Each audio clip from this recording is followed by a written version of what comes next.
Test 1 2. Test 1 2.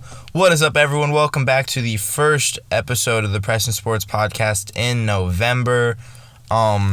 These have got massively inconsistent since the football season started. I apologize about that. Maybe we'll start posting regularly again. No one really knows. Before I get into anything, there's a lot I'm going to talk about today. This might be a longer episode of the podcast. I'm probably going to talk about everything that has happened up until now, and then a lot of the crazy stuff that has happened today. There's been a lot of crazy sports stuff that has happened today. I'm probably going to upload again tomorrow night or Wednesday, because the trade deadline is tomorrow at 4 p.m. Eastern time, I believe. So that would be 2 o'clock Texas time, if I'm not crazy. Before I get into any of that, make sure you like, subscribe, boop the notification bell, and let's just get right into it. Man, where do I start? Yesterday was a crazy day for football. If you don't follow me on the Preston Sports Podcast Instagram, first of all, follow me on the Preston Sports Podcast Instagram. Nothing happens there, much like the YouTube channel, but once a week I post my predictions for the season, or the week rather, for all the games coming up, the Thursday, Sunday, and Monday games. I didn't start doing it as the season started. I didn't really get into the idea of it until later. But before this week of football, before week 8, I was 31-14 with my predictions. That is a very good record. It's just about 3 right ones is 1 wrong one, and that is insane. 3-1, a 3-1 ratio on that. But this freaking week, because AJ Green didn't look back, that's something I have to talk about. I have to talk about that crazy Cardinals-Packers game, because the Jets beat the Bengals for some reason, because the Browns' offense is disgusting right now for whatever reason, because freaking Cooper Rush can play against the Vikings in primetime football, because the 49ers figured it out. I am screwed for this week in my predictions. It's going to knock me down so many levels. I think the Patriots beat the Chargers too, out of nowhere. Like, I don't know. It's a rough week for me so far. So follow me on the Instagram if you want to see my predictions. You can tell me how stupid I am.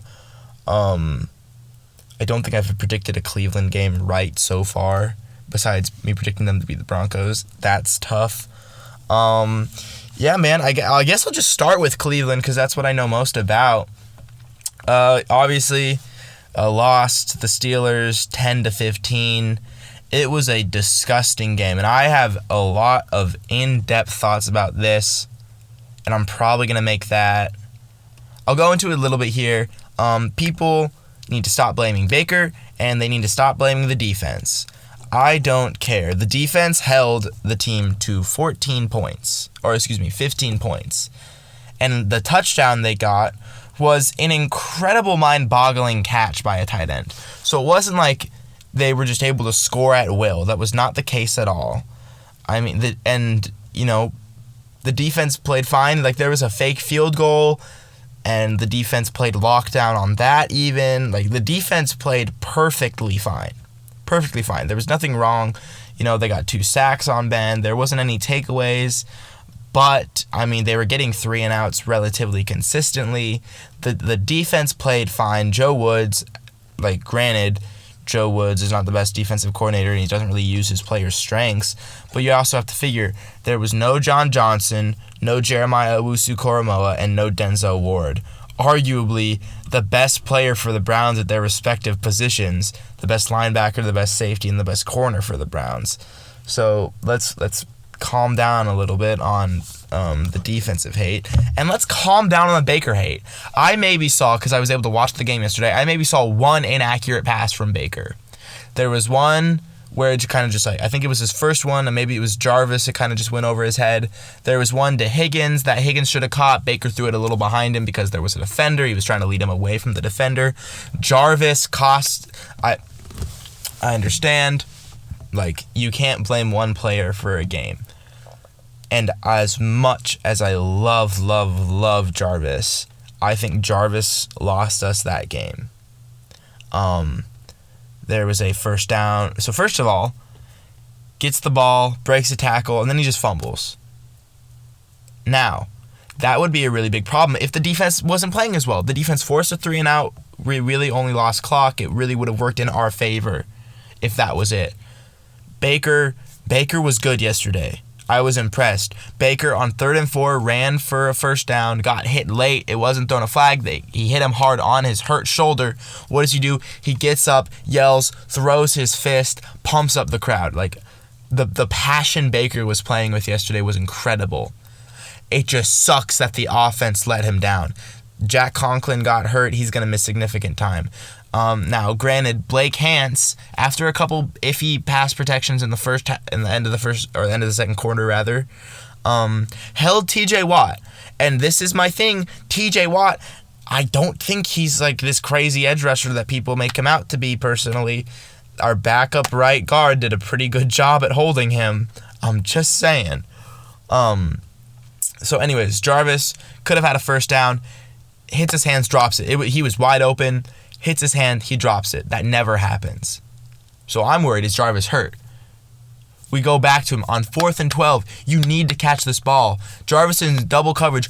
Baker throws it to where only Jarvis could catch it, and Jarvis doesn't catch it. Now, the defense could have technically gotten a 3 and out with using the 3 timeouts, and we would have had a shot. But at that point, you're just asking your defense to win the game for you, which they should be able to do, but they're out a lot of key players. I mean, they can only hold for so long. So I think the only reason I will not say the loss is entirely on Jarvis is because of Odell Beckham Jr. I am pissed off. I made a video after not posting in weeks, a video just thanking Odell. What happens that night? Because I uploaded it before the game on Thursday. That night, he drops 3 balls. Yeah, drops 3 balls. He has 2 catches for 20-some yards. And then this, I'm heated about this. I've never wanted Odell off the Browns. I have an Odell jersey, and I'm looking at it right now. I've never wanted Odell off the Browns. But right now, trade him. Cut him. Do whatever you have to do. When I tell you, Odell Beckham Jr., and that same drive where Jarvis dropped the 2 passes, we wouldn't have had to worry about that if we had gotten in the 5. Let me tell you how we could have gotten in the 5. Baker throws a beautiful ball. Gets nailed after it for roughing the passer. Now, so we still gained yards on the play. But what does Odell do? Being injured. And I believe his injured shoulder is his right shoulder. Let me double check. Odell injured shoulder. Let's see, Odell's shoulder. Yep, it's his right shoulder. His right shoulder. So what does he do? He slows down. When Baker could have hit him in stride. Baker threw it to hit him in stride. He slows down to the point where he slowed down so much the ball is out of his reach, so he can only go up with his right shoulder, or his right arm rather. So he reaches up and he can't catch it. It almost turns into a pick. Luckily the defender dropped it. Why would you do that? Why would you slow down? Why would you not track the ball, maintain your speed? You can adjust it, sure, but don't slow down to almost a complete stop and then get it to where only your injured arm can go up to make a play. You want to use 2 hands to grab the ball. I get it. You're Odell Beckham Jr., but guess what? Your last 1,000-yard season was 2 years ago. Granted, you did it with a sports hernia. You didn't last year. It took you a while to get going. You had one really incredible game last year. When was the last time you had a crazy one-handed catch? Oh, granted, the last crazy catch he had was week 5 against the Colts last year. But, in double coverage, maybe it wasn't double coverage. I'm just mad at Odell, and maybe I won't want him to be traded for long, but right now, the trade deadline's tomorrow. I would not be mad if they traded Odell. I wouldn't be. And thinking realistically, maybe you keep him for the rest of this year. He has no guaranteed money after this year, so you can just cut him after the season. But I do not think Odell has a place on the Browns. And it has, maybe Odell's just not what he once was. That is entirely possible. Maybe it's because of the lack of targets. Maybe it's because of the way Kevin uses him as a decoy. I have no idea what it is, but for whatever reason, this guy cannot get it going.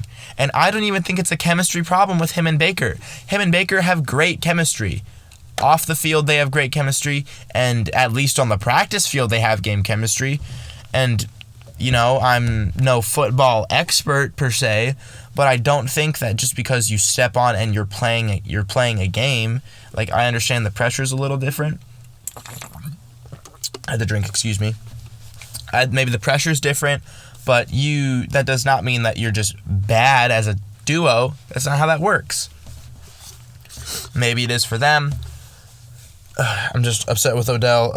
So the offense is the problem. And it's not even Baker. Baker's not the problem. The offensive line is allowing a lot more sacks than they did last year. Especially while Baker's hurt. That's not a good thing. The run game has not been able to get going the past couple weeks. And then whenever Baker has to throw, his receivers are not being consistent. The receiving core lost him that game. Austin Hooper dropped a ball that could have been a touchdown. It wasn't exactly a walk-in touchdown, but it was the closest thing you could have gotten to one, and he dropped it. It's tough for Baker, it's just rough. So now the Browns, 4-4, last place in the AFC North. You kind of have to shift your expectations. Going into the season, the expectations for me, and the expectations, I'm sure, around the rest of not necessarily the league, but people who keep up with sports, was that the Browns would win the division.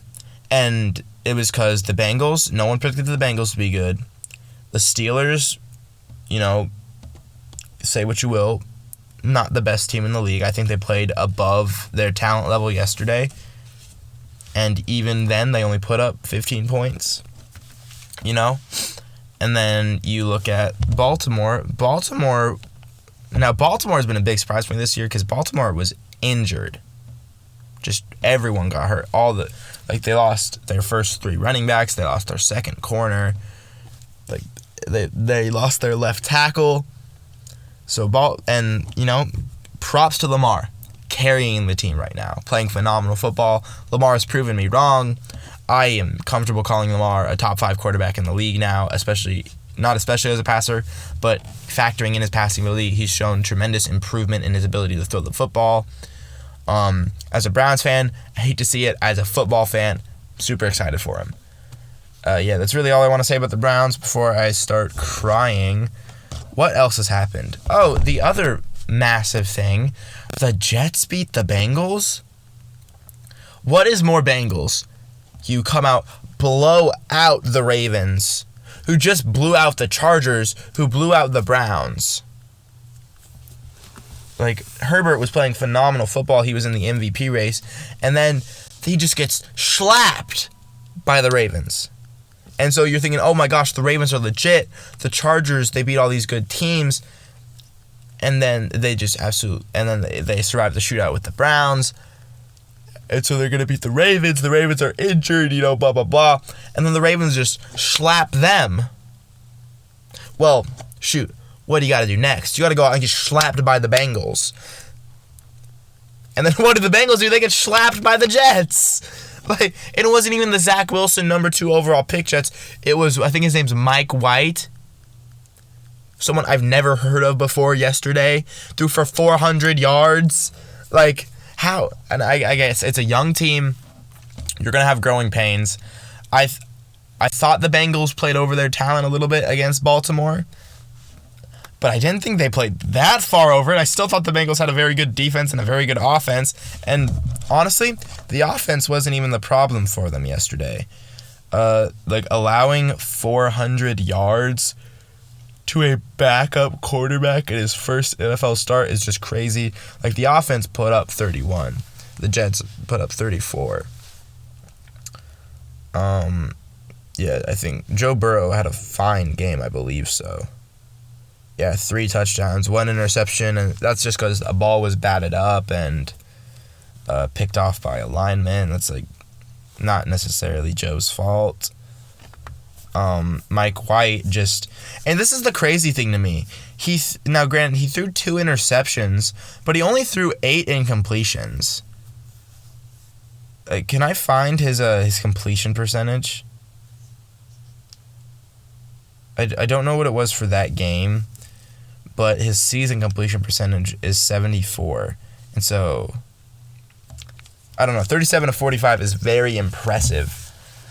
That's just crazy. But that's interesting for the AFC North. That's probably the best case scenario for the Browns. So I'll talk a little bit more about the Browns, I guess. You play the Bengals next week, so you have a chance to go up to 5-4. The Bengals would they be 5-4 as well? Yeah, so if you win, you go to 5-4. The Bengals are 5-4. I think the Bengals would still be ahead of you because they have more division wins, but you have a head-to-head win against the Bengals, and that's big for the Browns. Anyways, I was saying you have to shift the I said shift. You would have to shift the expectations. You're probably expecting the Browns to win the division coming out of the preseason. Now, you're thinking, the AFC does not seem as competitive as I thought it was going to be. So I'm thinking it would be a little easier to get a 7th seed, 5th seed, 7th, 5th, or 6th seed. I don't think the Browns will win the division. I mean, I guess it's possible. It all depends on how they play down the stretch and after the bye. But I think it is a very low chance the Browns make it to or at least win the division. So you have to shift your expectations. Now I'm hoping for a playoff berth. And I don't even know if they'll make noise in the playoffs with how they're playing right now. But anyways, before I get too down, so Jets beat the Bengals. Let's talk a little bit. Let's move on to today. Von Miller said, I'm going to go off against Cleveland. He said, listen, I'm going to get 700 sacks. That's not what he said. He said, I don't know who's going to be playing tackle, but I'm going to kill him. And then Blake Hant said, sir. My quarterback is Case Keenum, and you shall not pass. And Von did not pass. Von did not get past the second quarter when he hurt himself. Obviously, hopefully he's healthy. I just think it's amusing whenever someone's like, I'm going to go off, and then they get hurt in the second quarter after not doing anything for all the game. I think he had one quarterback hit. It's like, I guess a backup guard playing tackle. That's just funny to me. Anyways, what's not funny to me is the fact that the Rams won the Super Bowl. Preston, it's November. How can you say the Rams won the Super Bowl? Blah, blah, blah. They traded for Von Miller. Yeah, crazy, right? A second round and a third round pick in this coming up draft. They traded for Von Miller. Von Miller and Aaron Donald are going to be on the same defensive line.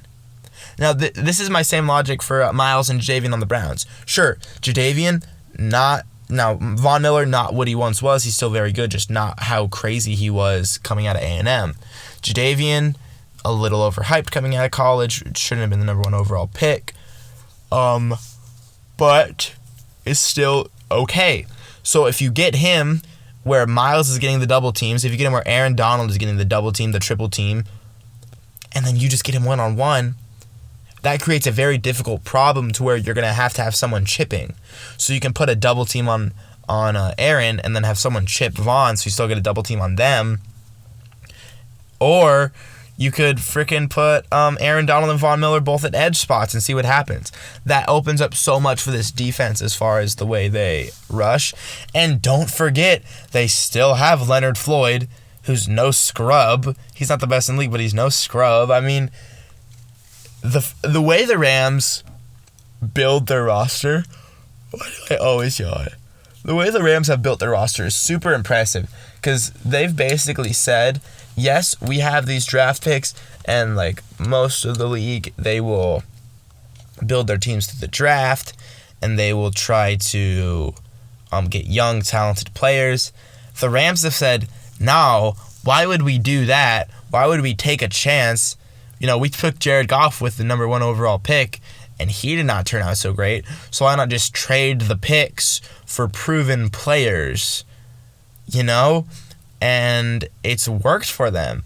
Think about it. Their quarterback, they've gotten because of trade. Jalen Ramsey, the best corner in the league, they got because of trade. Von Miller, they got because of trade. And it creates a bunch of cap problems for them, and they spend their money way too recklessly, I think. But, if they can manipulate the cap space in a way to make it like where you're not negative every second of every day, that's impressive, first of all. But, hey, good for you. It's working for them. Matthew Stafford's looking like one of the best quarterbacks in the league. I was in the field that Matthew Stafford was overrated because everyone in Detroit was like, oh, he's so underrated. He's a top 5 quarterback. And I say, well, hold up now. He can have all the talent in the world, but he hasn't played like a top 5 quarterback, so let's not call him a top 5 quarterback yet. And Matthew Stafford said, hey, hold up, I'm going to play like a top 5 quarterback. And I said, all right, Matthew, that's fair. You're a top 5 quarterback. He's really played well, and I'm super impressed with the Rams. Cooper Kupp is like on pace, I think, to break Calvin Johnson's receiving yard record. It is a crazy 2020 season. I think he's on pace even with the 16 games to beat the record. Speaking of records, Derrick Henry was on pace to break the rushing record. That's not going to happen. Derrick Henry got hurt. He's going to need foot surgery. Mike Vrabel, let me see if this is still up. Mike Vrabel said Derrick absolutely has a chance to come back after foot surgery, but there is not a timetable for his return. Now, I did see a report that they're bringing Adrian Peterson in for a workout. I would be kind of surprised if they sign him. But that's interesting. What does that do for that offense? If you're playing the Titans now, you're not really worried as much about the run, I don't think. Because you're worried about Derrick Henry and them just like force-feeding him the ball. And even if they bring in Adrian Peterson, he's not what he was in 2012. And then I know the guy's name, I can't think of it right now, but their backup's no stud. Excuse me. So I'm wondering, if you're the Titans, do you... who else is on the market? The Ravens took everyone. Every running back on the market, the Ravens just took all of them. So do you make a move before the trade deadline? Do you maybe trade for, Phillip Lindsay from the Texans? Do you trade for someone from the Texans, Rex Burkhead, someone like that? Do you go to, also from the Texans, David Johnson? I don't even know, and this is maybe me being a little bit of a biased Browns fan, is Duke Johnson still on the market?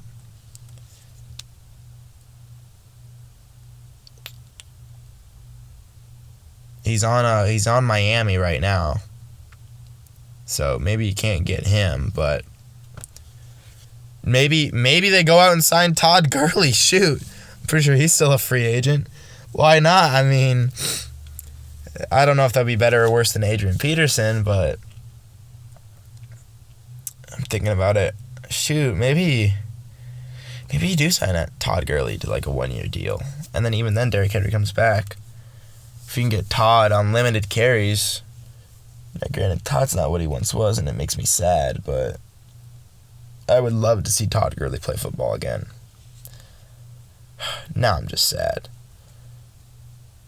Well, what else is there to talk about? Oh, yeah, there's a football game tonight. Chiefs-Giants. Oh, before I do that, Jameis Winston tore his ACL. What do you do now?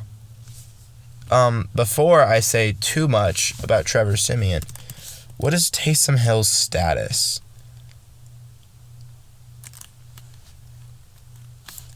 Taysom Hill injury. Okay, so this is big. Taysom Hill expected to clear concussion protocol by Week 9 Falcons game. So I'm curious as to what they're going to do at quarterback. Do you start Taysom Hill? Yes. Do you start Taysom Hill? Or do you start Trevor Siemian, who played pretty good football against the Buccaneers in that second half? Now, granted, they kind of blew a lead, but I think Taysom Hill does deserve serious consideration here. I'm not in the belief that Taysom Hill's an incredible quarterback, but at the same time, is Trevor Siemian really better? I think keeping Taysom Hill a quarterback limits him as far as his ability as an athlete and a playmaker, but I also think that it would be very unfortunate to start Trevor Siemian in 2021 as a quarterback. Yeah, I mean, I don't really know what you would do. Jameis was playing pretty well. Basically, it's going to be... Oh, gosh. Basically, it's going to be Alvin Kamara's season. If you have him in fantasy, congratulations. You've won. Me personally, I haven't talked about fantasy football on the podcast before. I'll do a little bit about that. Jameis Winston was my starting quarterback in my family fantasy league.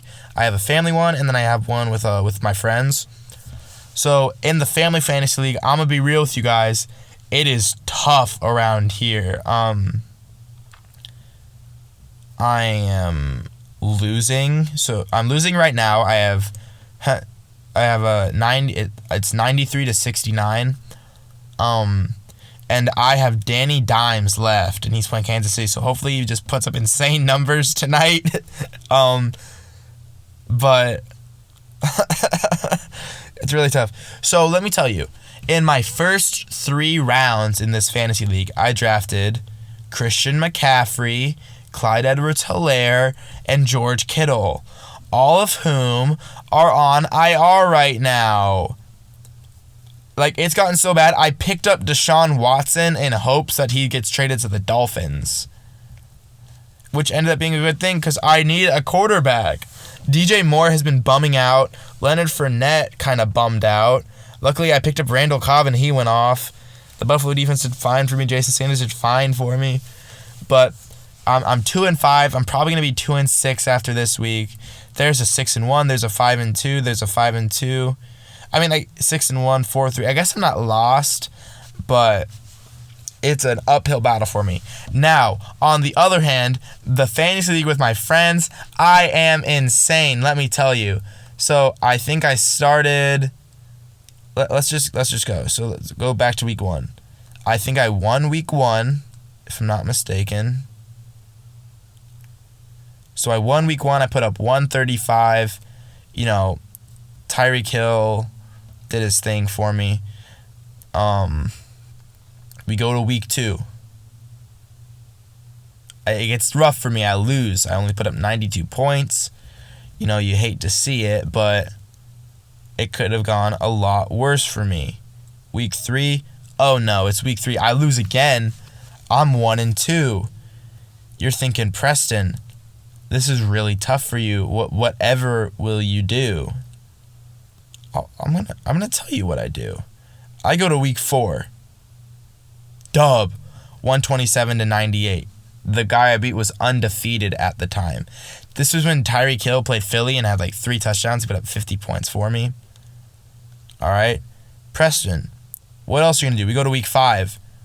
Dub, I put up 130. We go to week 6. Dub, I put up 126. We go to week 7.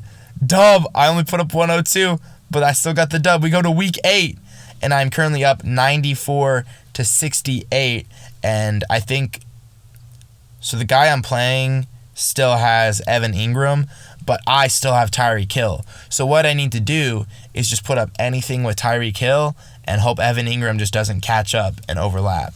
And what sucks is I even left a lot of points on the bench. I could have put Mike Gesicki in over Tyler Higbee for an extra 4 points. I could have put Randall Cobb in over Jarvis Landry for an extra 6 points. I could put Carson Wentz over Baker Mayfield for an extra 10 points. But hey, that's fantasy football. Prayers out to my brother Peyton. My brother, so his fantasy name is I Give Up. He is currently 1-6. Wait. Oh, he might win this week. Oh my goodness. He might win this week. Oh, I'm so happy. I hope he wins. Well, anyways, I think, Chiefs, Giants. I think the Chiefs will win. Wait, let me check what I predicted on my Instagram, because I don't want to say something different, because I genuinely don't remember.